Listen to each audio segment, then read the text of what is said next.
વેરાવળ પાલિકાની સામાન્ય સભામાં હોબાળો મચ્યો। કોંગ્રેસના નગર સેવકે જન્મ મરણના શાખાના રજિસ્ટ્રાર 12 વાગે ઓફિસે આવતા હોવાનો આરોપ લગાવ્યો હતો।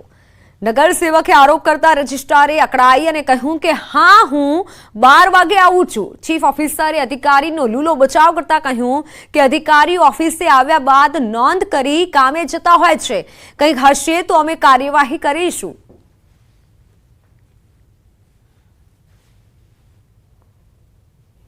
એ કાર્યવાહી ચોક્કસ કરશું જો એવું હોય તો, પણ એ હાજરી અંગત કારણોસર ગેરહાજરી ન હોવી જોઈએ। જો બહારે જવાનું થાય તો સરકારી કામે હોવી જોઈએ।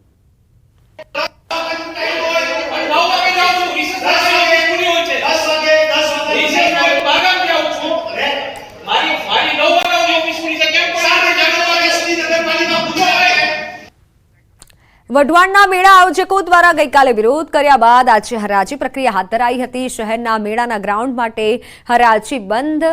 હરાજી દરમિયાન સૌથી ઊંચો ભાવ ₹55.26 લાખ બોલાયો। સૌથી ઊંચી બોલી બોલનાર મેળા આયોજકને ગ્રાઉન્ડ ફાળવાયું હતું। ગ્રાઉન્ડ ફાળવવામાં આવ્યું હતું। સરકારની લોકમેળા માટે જાહેર કરેલ તમામ એસઓપીનું ચુસ્તપણે પાલન થશે। વઢવાણના લોકમેળા માટે કુલ 11 મેળા આયોજકોએ ટેન્ડર ભર્યા હતા। પાલિકાના ચીફ ઓફિસર, પ્રમુખ, એન્જિનિયર સહિતના હોદ્દેદારોની ઉપસ્થિતિમાં હરાજી કરાઈ હતી। ગઈકાલે મેળા આયોજકો દ્વારા વિરોધ કરવામાં આવ્યો હતો અને એક મીટિંગ પણ મળી હતી। લોકમેળા માટે 11 આયોજકોએ ટેન્ડર ભર્યા હતા, તો આ તરફ વઢવાણ ચીફ ઓફિસર સહિતના હોદ્દેદારો પણ તેમાં ઉપસ્થિત રહ્યા હતા।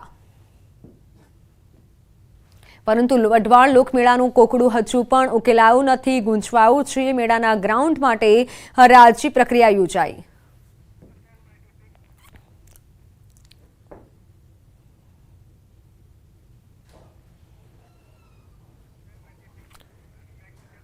બોટાદની આસ્થા ચેરિટેબલ ટ્રસ્ટના દિવ્યાંગ બાળકો દ્વારા અનોખી પહેલ કરવામાં આવી।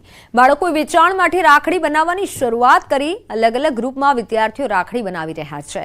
મનોદિવ્યાંગ બાળકોની રાખડીઓનું વિવિધ શાળા કોલેજોમાં સ્ટોલ મારફતે વેચાણ કરાશે। રાખડીના વેચાણ થકી જે નફો આવશે તે બાળકોની તાલીમમાં ઉપયોગમાં લેવાશે। રક્ષાબંધનનો તહેવાર આવી રહ્યો છે ત્યારે દિવ્યાંગ બાળકો રાખડી બનાવે છે અને આ રાખડીનું જુદી જુદી શાળા, સંસ્થાઓ, કોલેજોની અંદર વેચાણ સ્ટોલ ઊભા કરવામાં આવે છે। દિવ્યાંગ બાળકોએ હાલ 1000 જેટલી રાખડી બનાવી છે અને જુદી જુદી જગ્યાએ તેનું વેચાણ કરવામાં આવી રહ્યું છે। આ રાખડી થકી એમનું મનોબળ દ્રઢ બને છે। પીએમ મોદીના માનેલા બેન કમર શેખ આ વર્ષે પણ પોતે બનાવેલી રાખડી લઈ અને દિલ્હી જશે। કમર શેખ પ્રધાનમંત્રી નરેન્દ્ર મોદીને પોતાના ભાઈ અને પીએમ મોદી તેમને બહેન માને છે। કમર શેખ છેલ્લા 29 વર્ષથી મોદીને રક્ષાબંધન પર રાખડી બાંધે છે અને આ વખતે પણ તેમણે પોતાના હાથે રાખડી બનાવી અને તૈયાર કરી છે। વેલ્વેટના બેલ્ટ પર મોતી અને જરદોશીથી રાખડી તૈયાર કરવામાં આવી છે। राखी मैं खुद बनाती हूँ। मैं बाज़ार से रेडी जो राखी है वो मुझे पसंद नहीं आती है, और अपने हाथ से बनाई हुई स्पेशल वर्ल्ड में एक ही राखी जो मैं अपने प्रिय भाई नरेंद्र भाई को बांधती हूँ। तो जितने वो स्पेशल हैं तो मैं चाहती हूँ थोड़ा सा इसमें भी मैं स्पेशल करूँ और एक ही राखी बने जो उनके हाथ पे बांधूँ। मैं जब जाती हूँ तो बहुत उनको भी अच्छा लगता है, और जाहिर है कि भाई बहन का ऐसा लगाव होता है, वो भी खुशी महसूस करते हैं, मैं भी करती हूँ। और वो मेरे बारे में, बेटे के बारे में, मोहसिन के बारे में पूछते रहते हैं कि आप लोग कैसे हैं, क्या कर रहे हैं। मैं उनके बिल्कुल करीब खभे से खभा मिला करके, हाथ से हाथ मिला करके जब वो मुझे पूछते हैं कि मोहसिन कैसे हो, सुफियान क्या कर रहा है, कमर के साथ में जो बातें होती है मैं सुनता हूँ, तो मुझे ऐसा लगता है कि उनकी 2 मिनट 200 घंटे के बराबर होती। वो मेरे दुनिया की नज़र में वो मेरे बीबी के भाई हैं, मगर वैसे मेरे साले होते हैं, मगर मैं उनको साला कह के मैं उनकी तौहीन नहीं करूँगा। मैं ये समझता हूँ कि इतने बड़े आदमी की 2 मिनट अगर मुझे मिल जाती है तो मेरा जीवन भी उनके साथ साथ धन्य हो जाता है। तो हाल समाचारों में समय थयो छे विरामनो।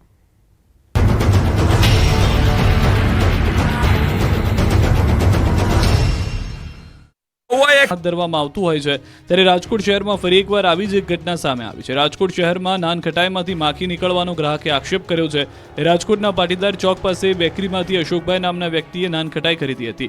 નાનખટાઈ ખાતા તેમાંથી માખી નીકળી હતી. ગ્રાહકે દુકાનદારને ફરિયાદ કરતા તેમણે ઉડાવ જવાબ આપવાનો પણ ગ્રાહકે આક્ષેપ કર્યો. નાનખટાઈમાંથી માખી નીકળવા મામલે બેકરી સંચાલકે ગ્રાહક પર આક્ષેપ કરતા કહ્યું કે નાનખટાઈ બદલી આપવા કહ્યું તો ગ્રાહકે રૂપિયાની માંગણી કરી. સમગ્ર મામલે આરોગ્ય વિભાગ ચેકિંગ હાથ ધર્યું. ચેકિંગ દરમિયાન બેકરી પાસે ફૂડ લાયસન્સ ન હોવાનું સામે આવ્યું. બેકરી પ્રોડક્ટ્સ પર ઘટકોની માહિતી પણ આપવામાં આવી નથી. ખાણીપીણીના શોખીન સુરતીલાલાઓ તહેવારો પર માવાની મીઠાઈ ખાતા પહેલા ધ્યાન રાખજો. અખાદ્ય માવાની આશંકાએ આરોગ્ય વિભાગે કાર્યવાહી શરૂ કરી છે. સુરત મહાનગરપાલિકાની આરોગ્ય વિભાગની ટીમ દ્વારા શહેરના 8 ઝોનની અંદર મીઠાઈ વિક્રેતા અને માવા વિક્રેતાઓ ત્યાં જઈને સેમ્પલ લીધા. આરોગ્ય વિભાગ દ્વારા માત્ર માવાનું વેચાણ કરતા હોય તેવા સ્થળ ઉપર જઈ અને ડેરી તેમજ મીઠાઈની દુકાનો પણ માવાના સેમ્પલ લીધા.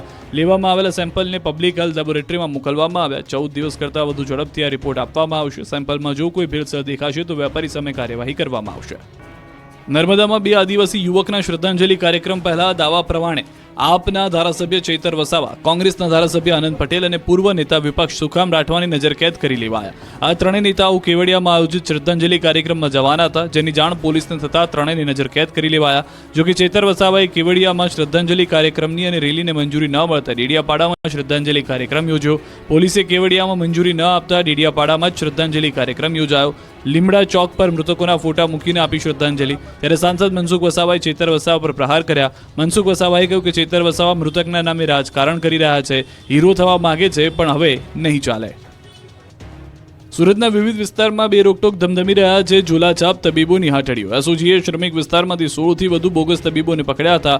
જોકે કાર્યવાહીના થોડા દિવસમાં ફરી આ ક્લિનિક ધમધમતા થઈ ગયા છે. પાંડેસરા, બામરોલી સહિતના વિસ્તારોમાં દર્દીઓના સ્વાસ્થ્ય સાથે ખુલ્લેઆમ ચેડા થઈ રહ્યા છે.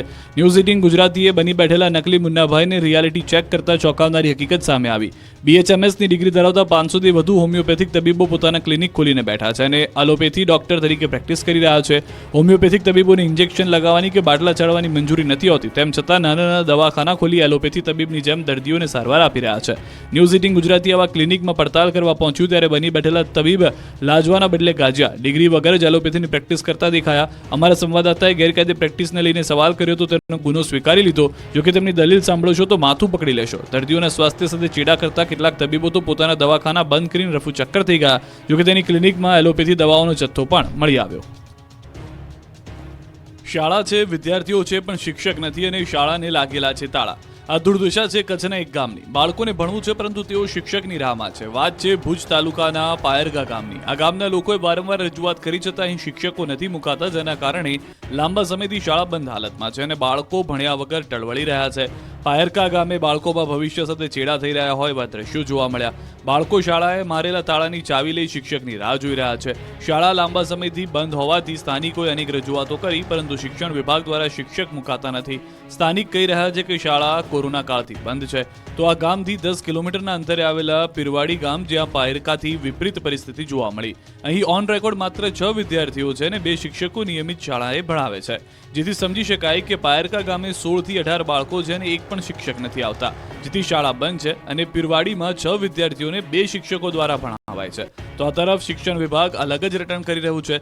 જિલ્લા પ્રાથમિક શિક્ષણ અધિકારીએ જણાવ્યું કે પાયરકામાં પેટા વર્ગમાં ચાલે છે. તેઓ તો ત્યાં સુધી કહ્યું કે પાયરકાની શાળા રેગ્યુલર શાળા નથી. પવિત્ર રક્ષાબંધનના તહેવારને લઈ પ્રવાસીઓનો ધસારો વધતો હોય છે, ત્યારે પ્રવાસીઓને ટ્રાફિકને પહોંચી વળવા માટે એસટી નિગમ દ્વારા વિશેષ વ્યવસ્થા કરવામાં આવી છે. એસટી નિગમના અલગ અલગ ડિવિઝનમાંથી એક્સ્ટ્રા સંચાલન કરવામાં આવશે અને અમદાવાદ, વડોદરા, સુરત અને રાજકોટ ડિવિઝનમાંથી વધારાની બસો દોડાવવામાં આવશે.